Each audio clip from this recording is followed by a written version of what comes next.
Virtualmente todos na Terra, independente de sua religião ou nacionalidade, reconhecem que existe alguma espécie de batalha ocorrendo no mundo entre as forças do bem e do mal. Uma luta colossal entre a luz e as trevas, a verdade e o erro, a opressão e a liberdade, o bom e o mal, e finalmente, a vida e a morte. Qual é a história por trás deste evidente paradoxo?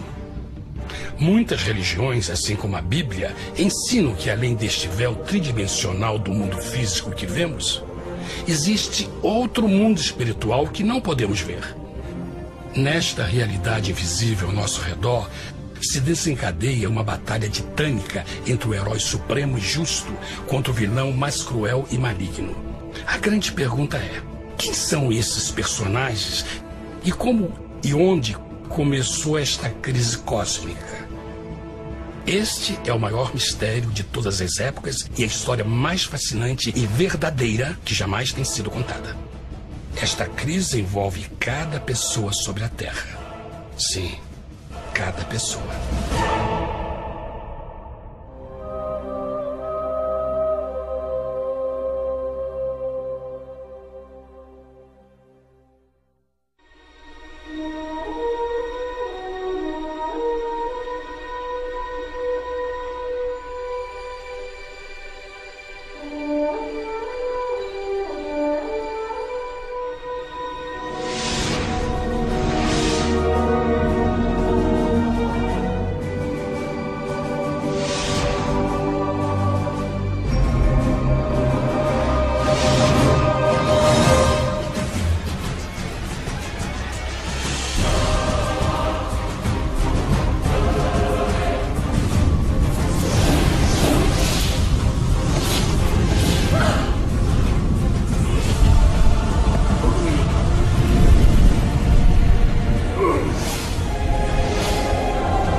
A história humana está repleta de cenas de guerras. E todas as pessoas já experimentaram conflitos. Mas para entender a origem do mal, devemos viajar ao passado para a Primeira Guerra do Universo. Porque esta guerra não aconteceu na Terra. Antes que o nosso mundo existisse, houve uma guerra no céu. Mesmo as palavras guerra no céu soam como uma contradição. É quase inimaginável para nós que pudesse haver batalhas e conflitos entre as criações de Deus no paraíso. O que pode ter causado este conflito celestial? Graças a um livro antigo chamado Bíblia, temos detalhes suficientes para poder juntar as peças e desatar os nós. Mesmo que trágica, é uma extraordinária e bela história de amor que vai desde o princípio dos tempos até tocar pessoalmente a você, a mim e a cada indivíduo na Terra. Nossa história começa há muito tempo atrás na capital do universo. Em um lugar chamado Céu, que estava repleto de seres angelicais que amavam fazer a vontade de Deus.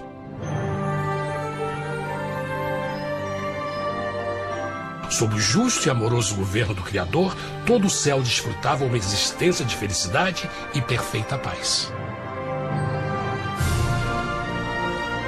O príncipe supremo do paraíso e comandante dos anjos era o poderoso e amoroso Filho de Deus, mais conhecido com o nome que adotou quando veio à Terra, Jesus. Ele tinha o mesmo propósito e pensamento com Deus, o Pai. O céu, sob o comando compassivo do Pai, Filho e Espírito Santo, provou ser um maravilhoso lugar de paz e alegria. Para realizar as ordens de Deus, a Trindade estava rodeada de um oceano virtual de inumeráveis espíritos ministradores chamados serafins e querubins, mais conhecidos como anjos. Estas poderosas e inteligentes criaturas descobriram que a felicidade estava em cumprir as ordens do Todo-Poderoso. Mas Deus criou um extraordinário anjo para atuar como líder de toda a multidão celestial. A Bíblia nos diz que seu nome era Lúcifer, que significa portador da luz. Este querubim foi o maior ser criado por Deus e assumia a posição mais próxima do trono de Deus, estando diretamente sob a autoridade de Jesus. A tarefa de Lúcifer era difundir a luz e o conhecimento da vontade de Deus a todos os outros anjos. Lúcifer foi o mais esplêndido ser criado por Deus. Era extremamente bonito e dotado de enormes poderes de liderança e organização. Entre os anjos, ele foi muito admirado, respeitado e amado como amigo. Mesmo assim, Deus previu o mal que Lúcifer estava a ponto de introduzir no reino da luz. Cheio de sabedoria e formosura, de todas as pedras preciosas te cobrias. Tu eras o querubim, ungido para cobrir, e te estabeleci. No monte santo de Deus estavas, no meio das pedras afogueadas andavas. Perfeito eras nos teus caminhos, desde o dia em que foste criado, até que se achou iniquidade em ti. Quando Lúcifer percebeu a sua beleza e poder, seu coração pouco a pouco começou a mudar. Permitiu que seu enfoque se afastasse de Deus e direcionou seu amor para si mesmo. Talvez nunca saberemos completamente como e porquê estas sementes de rebelião germinaram em seu coração. Mas o profeta Isaías nos dá uma visão do pensamento de Lúcifer. Como caíste desde o céu, ó estrela da manhã, filha da alva, como foste cortado por terra, tu que debilitavas as nações. E tu dizias no teu coração: eu subirei ao céu, acima das estrelas de Deus exaltarei o meu trono. Subirei sobre as alturas das nuvens, e serei semelhante ao Altíssimo. Lúcifer, aos poucos, começou a cobiçar o poder de Deus, mas não sua personalidade. Ao pensar em suas próprias habilidades e belezas extraordinárias, os perversos tentáculos do orgulho e vaidade congelaram sua mente. Este ressentimento e inveja fizeram com que ele violasse a lei sagrada de Deus e se rebelasse contra seu governo. Precisamos fazer uma pausa e esclarecer algo. Desde o princípio, Deus ordenou que as leis da física governassem o mundo material em que vivemos. Sem essas leis naturais, o universo seria um caos. Do mesmo modo, as leis morais de Deus sempre têm dado segurança e estabilidade ao cosmos. Alguns pensam que os 10 mandamentos não existiram, até que o Senhor os entregou a Moisés no Monte Sinai. Mas as Escrituras nos ensinam que os princípios das leis de Deus sempre existiram por toda a eternidade, pois são a base fundamental de seu reino de amor. Seguros todos os seus mandamentos, permanecem firmes para todo sempre e são feitos em verdade e retidão. Os 10 mandamentos são um resumo das características de um Deus de amor. Os primeiros 4 mandamentos descrevem quem é Deus, seu poder, seu território e autoridade. Os últimos 6 descrevem como é Deus, sua honestidade, sua pureza, sua fé. Todas estas coisas sempre foram verdade e sempre serão verdade. Agora, pela primeira vez na história da eternidade, Lúcifer começou a violar estes princípios perfeitos. Lúcifer sabia que se fosse compartilhar o poder e status de Deus, necessitaria de apoio. E deu início ao trabalho. Começou sorrateiramente a circular entre os outros anjos, plantando sementes de dúvida e descontentamento a respeito da liderança de Deus, ao mesmo tempo em que, sutilmente, revelava suas próprias virtudes. Ele insinuou que Deus abusava de seu poder divino e suas leis restringiam a verdadeira liberdade e felicidade de suas criaturas. Com seu raciocínio audaz e poder de influência, Lúcifer pôde persuadir a um grande número de anjos a se unirem para seu motim. Talvez se perguntem, como tantos anjos inteligentes puderam seguir esse desertor? Bom, lembrem que até esse ponto nenhum anjo tinha escutado uma mentira. E nesse primeiro estágio da rebelião, os anjos não perceberam a obsessão de Lúcifer em assumir a posição de Deus. Não sabiam que finalmente ele planejaria a tortura e o assassinato do Filho de Deus na cruz com a intenção de ocupar o seu trono. Estranhamente, Lúcifer pensou que poderia ocultar seus verdadeiros propósitos de Deus.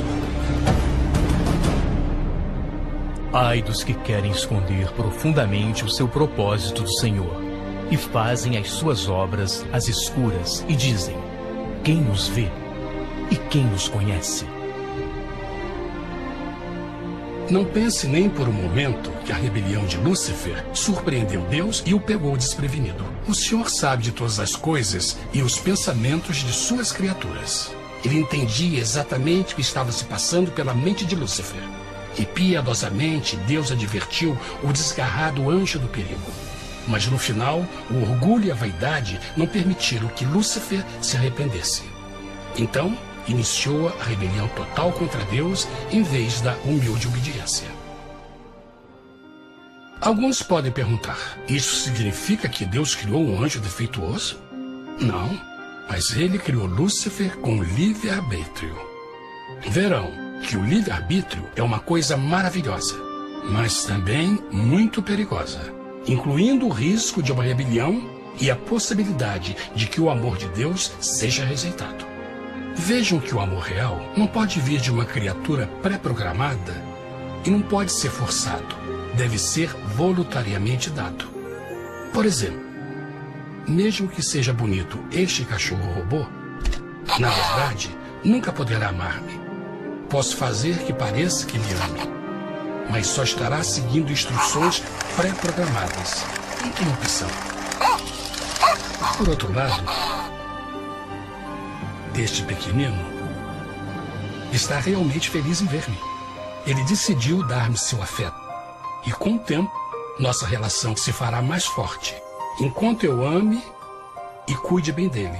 Do mesmo modo, um Deus de amor só quer amor verdadeiro de suas criaturas. E para que isso aconteça, elas precisam ter o livre-arbítrio. A rebelião de Lúcifer é a maior evidência de que ele tinha esta liberdade. Agora, a grande pergunta é: como Deus enfrentaria esta crise?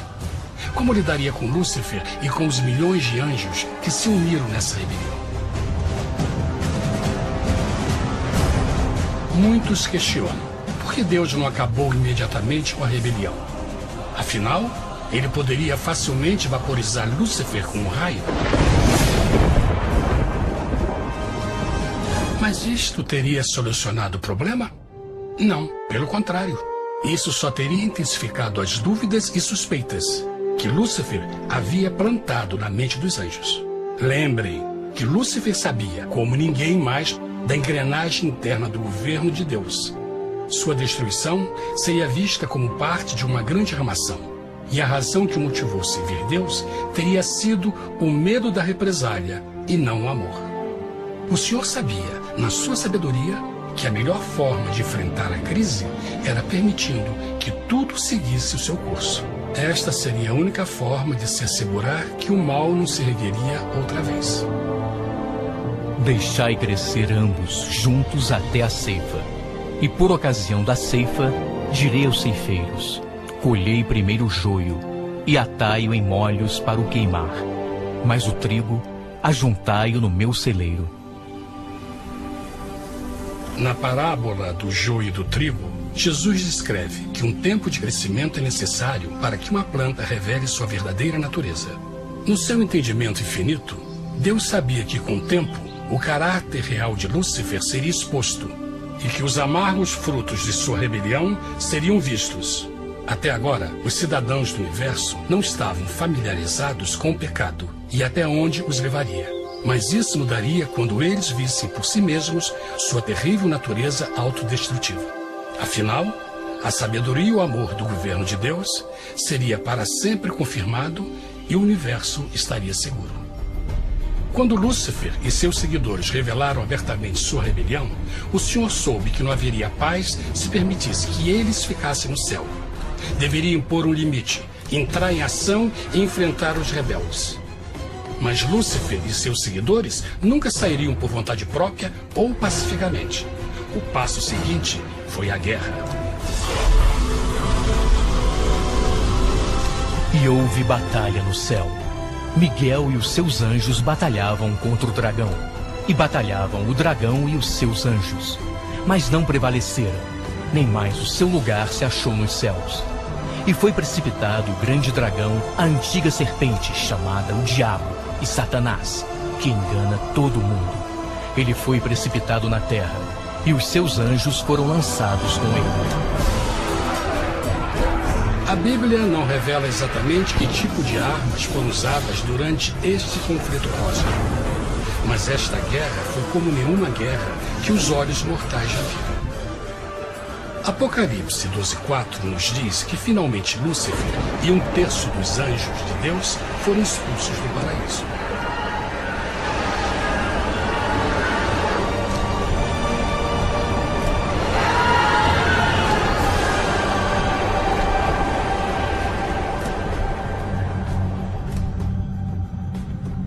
Mas e agora? Lúcifer tinha milhões de anjos ao seu lado, mas precisava de um pedaço de chão para continuar sua rebelião. Rápido, muito rápido, o universo começou a entender o quão doloroso e caro o pecado poderia chegar a ser. Mas a guerra não tinha terminado, apenas começava. Lúcifer, o portador da luz, agora virou Satanás, o adversário.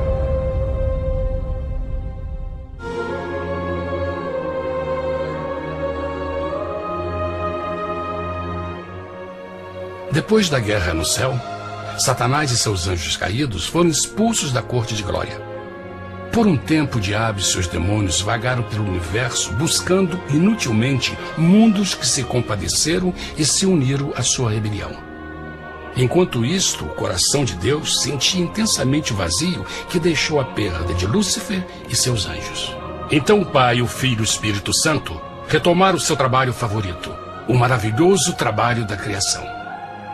Decidiram fazer um mundo novo, pleno, com muita variedade e diversas criaturas de amor. Este novo mundo seria único, porque as criaturas principais seriam feitas à imagem de Deus. Para eles, o Senhor também daria o domínio deste planeta novo, que conhecemos como Terra. No princípio, Deus criou a terra. E viu Deus tudo quanto tinha feito, e eis que era muito bom.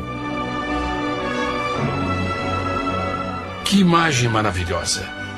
Deus forma um novo mundo, nosso planeta, Terra. E em cada maravilhoso dia da criação, algo novo e espetacular começa a fazer parte da cena. Por exemplo, no terceiro dia, Deus falou e uma linda e exuberante vegetação fez parte da existência. Plantas de todas as cores, formas e tamanhos. No quinto dia, o mundo estava repleto de espantosas e exóticas criaturas, que podiam tanto se elevar aos céus como deslizar pelas águas azuis. E outras podiam fazer as duas coisas. No sexto dia, houve a introdução de um grande número de animais terrestres.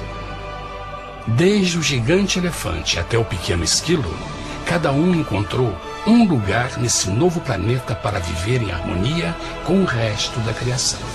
E também no sexto dia, Deus criou o homem. E disse Deus: façamos o homem à nossa imagem, conforme a nossa semelhança. E formou o Senhor Deus o homem do pó da terra, e soprou em suas narinas o fôlego da vida, e o homem foi feito alma vivente. E plantou o Senhor Deus um jardim no Éden, do lado oriental, e pôs ali o homem que tinha formado.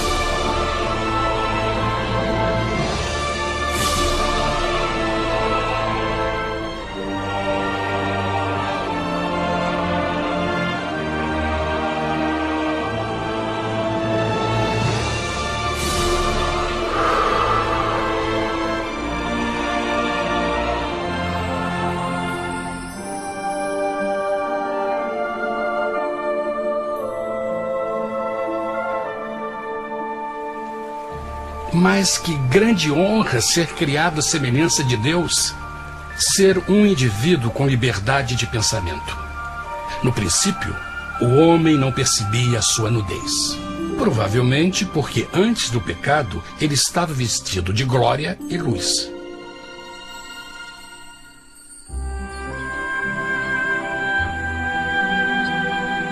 Deus também criou a companheira perfeita para Adão, sua bela esposa Eva.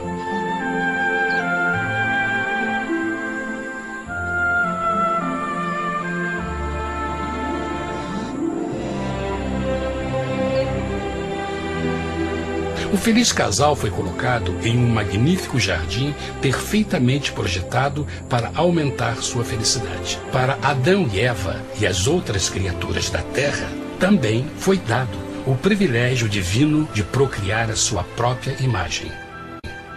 A intenção de Deus foi que a raça humana tivesse domínio sobre este paraíso perfeito para sempre. Eternamente felizes e saudáveis, trabalhariam com a flora do jardim de Deus, enquanto desfrutariam o afeto e companhia de todas as criaturas sob seus cuidados. O ambiente que nossos primeiros antepassados experimentaram foi muito diferente do mundo de hoje. As rosas não tinham espinhos, os insetos não mordiam nem picavam, e os leões e as ovelhas brincavam juntos. Mas a grande bênção era os humanos viverem em perfeita harmonia com seu Criador. A cada 7 dias, Adão e Eva descansavam de seu prazeroso trabalho e gozavam de uma comunhão com a visita de seu Criador. Era um mundo esplêndido e maravilhoso. E esse estado de felicidade teria continuado eternamente se nossos primeiros parentes tivessem mostrado fidelidade como a simples prova. Mas da árvore do conhecimento do bem e do mal, dela não comerás, porque no dia em que dela comeres, certamente morrerás. Visto que o adversário havia contaminado o universo com sua rebelião, o Senhor viu a necessidade de uma simples prova de amor e lealdade.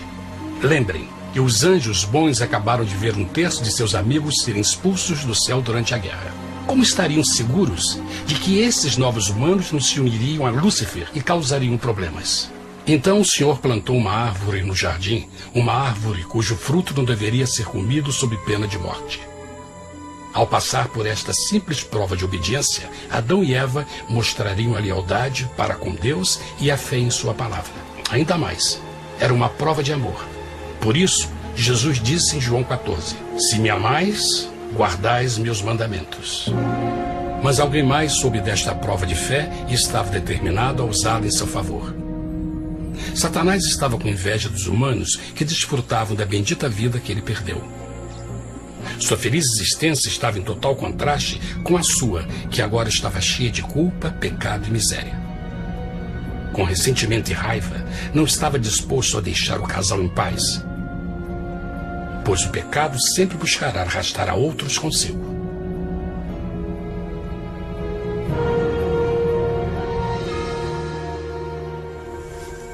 Então um dia, quando Eva estava concentrada em seu agradável trabalho, se viu sozinha e muito perto da árvore proibida. Foi quando Satanás viu sua oportunidade. Através de uma serpente hipnotizante, o anjo caído chamou Eva até a árvore e a envolveu em uma conversação.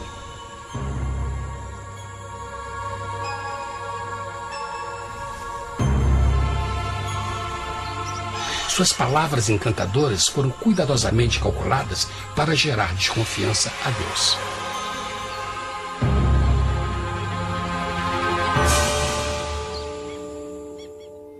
A serpente replicou à mulher, de modo algum morrereis.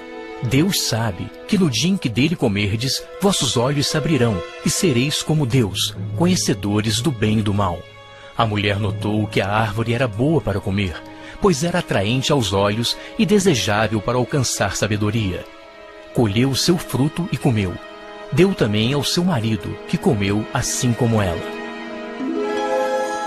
Tragicamente, quando Eva escutou a suave e sedutora voz do tentador, começou a ter certas dúvidas da palavra de Deus. A serpente enganou-o com a promessa de grande poder e sabedoria. Isso chamou sua atenção. Além disso, aparentemente um fruto deu à serpente a habilidade de falar. Que outros poderes poderia dar a ela?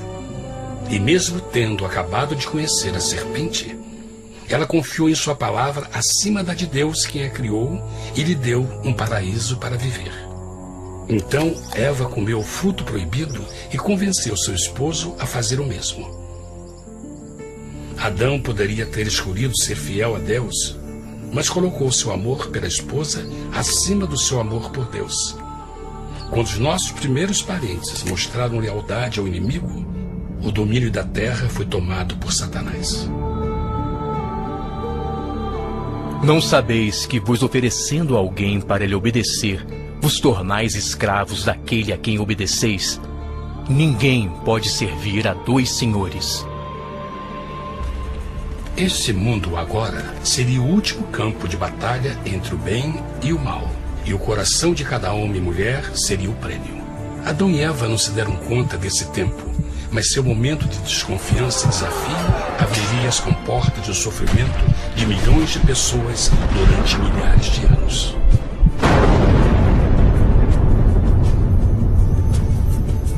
Portanto, como o pecado entrou no mundo por um homem, e por ele a morte, e assim a morte transmitiu-se a todos os homens naquele em quem todos pecaram. Nossos primeiros parentes logo enfrentaram o terrível resultado de seu pecado. Em estado santo, Adão e Eva resplandeciam com túnicas de glória. Depois de pecarem, suas túnicas naturais de luz se desfizeram e eles ficaram mortificados com a sensação de sua nudez. Vergonha e temor tomaram lugar de sua alegria e paz e trataram de cobrir sua nudez com folhas. Agora eles se encontravam sob constante influência do diabo. Ao ceder à tentação, debilitaram sua natureza. E Satanás ganhou poder sobre a humanidade. As pessoas não podiam resistir às tentações do diabo com sua própria força. Por último, e o mais aterrador, se encontravam vivendo sob a pena de morte iminente. Deus havia advertido que a desobediência traria a morte. Já tinha experimentado a morte espiritual. Quanto tempo passaria para sofrerem a morte física também? Nesse ponto, seu futuro não tinha nada mais que escuridão e desespero. Tendo expulsado o homem, colocou diante do jardim do Éden os querubins com o cintilar da espada flamejante, para guardar o caminho da árvore da vida.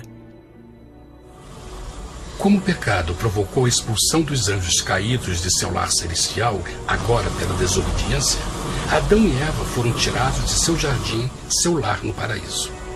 Tudo à sua volta estava mudando rapidamente, e a humanidade se encontrou suscetível às dores, doenças e finalmente à morte.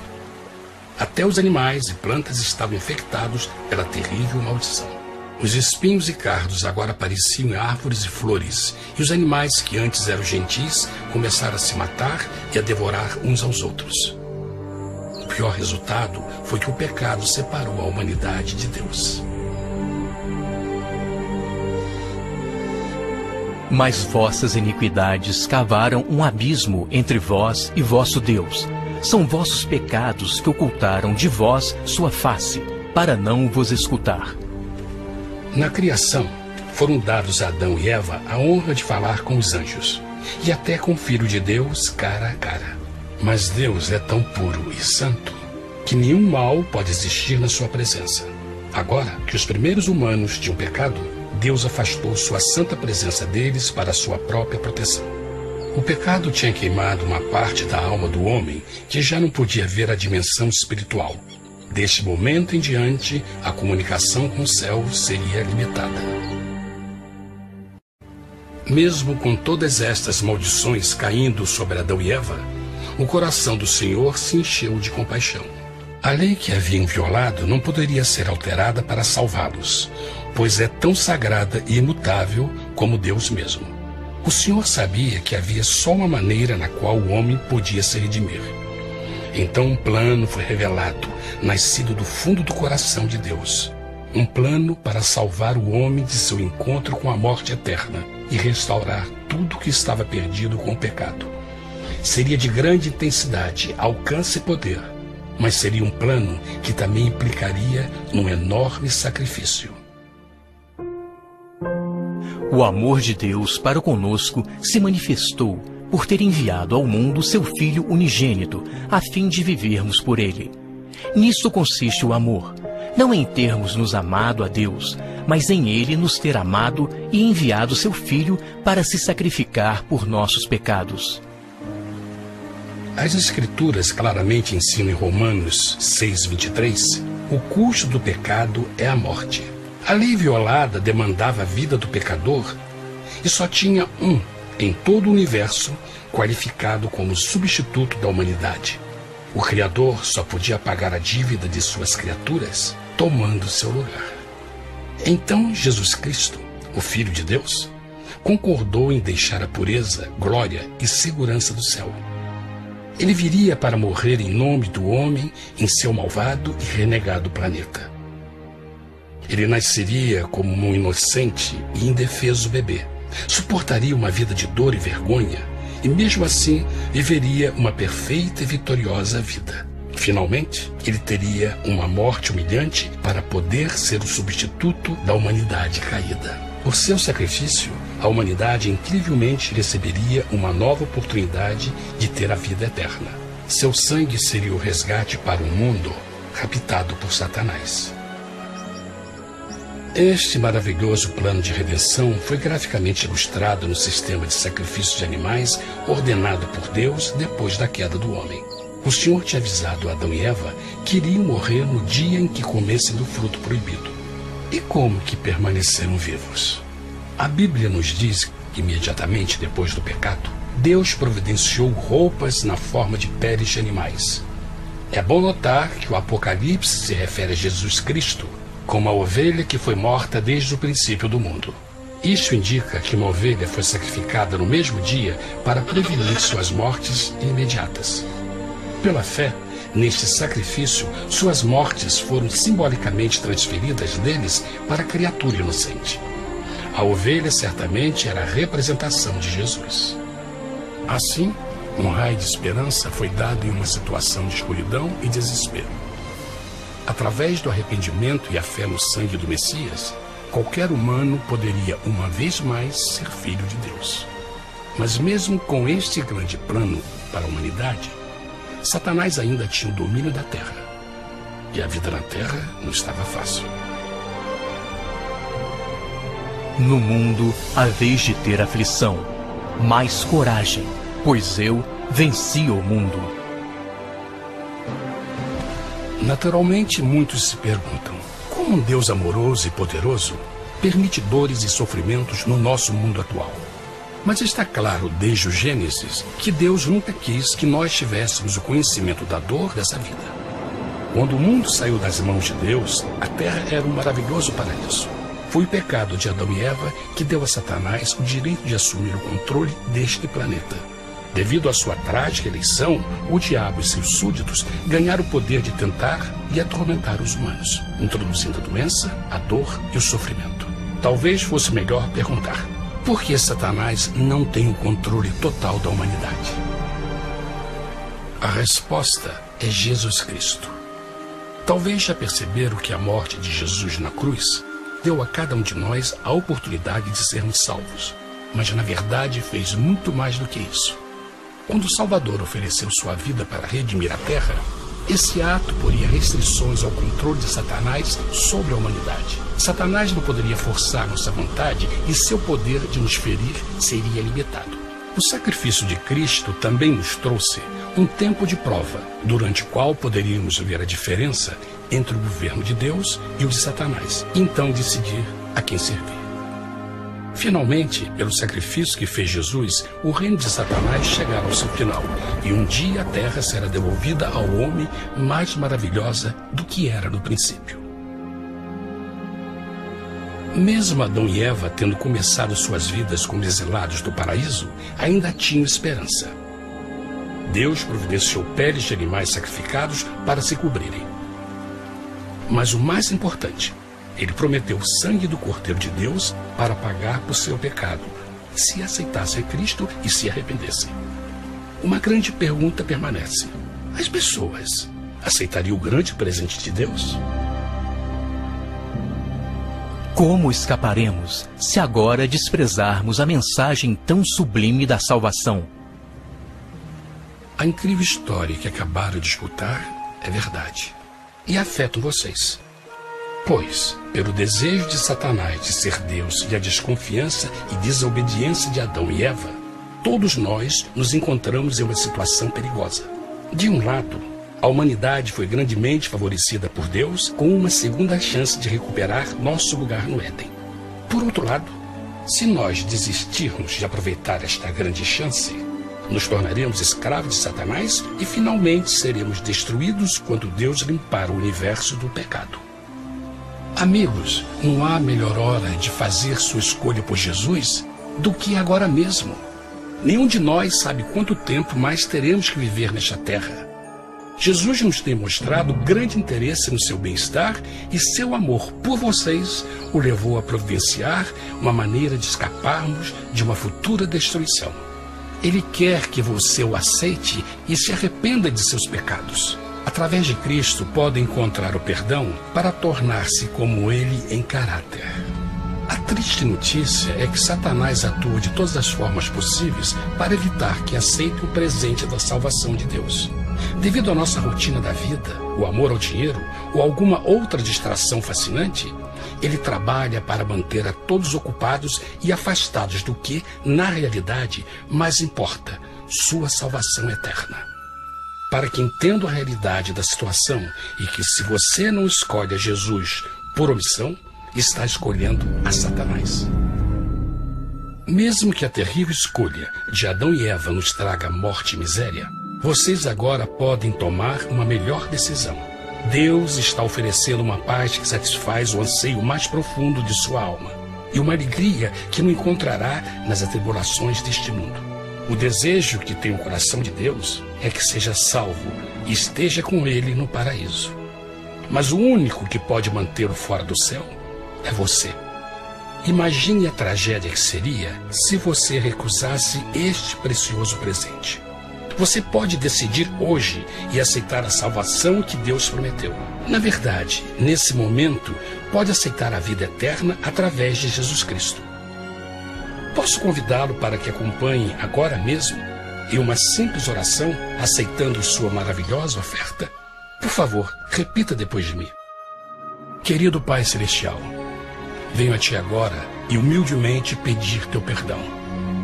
Senhor, confesso que sou um pecador e violei Tua santa lei. Entendo que a pena por esse pecado é a morte.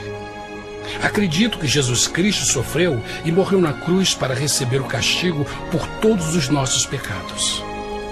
Acredito que Jesus ressuscitou e eu o aceito como meu Salvador pessoal. A partir deste momento em diante, Te dou o meu coração e eu o aceito como o Senhor da minha vida.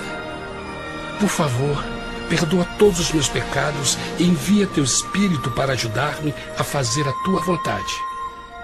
Te agradeço por Teu grande amor e aceito Teu presente da vida eterna. E eu oro tudo isso em nome de Jesus. Amém.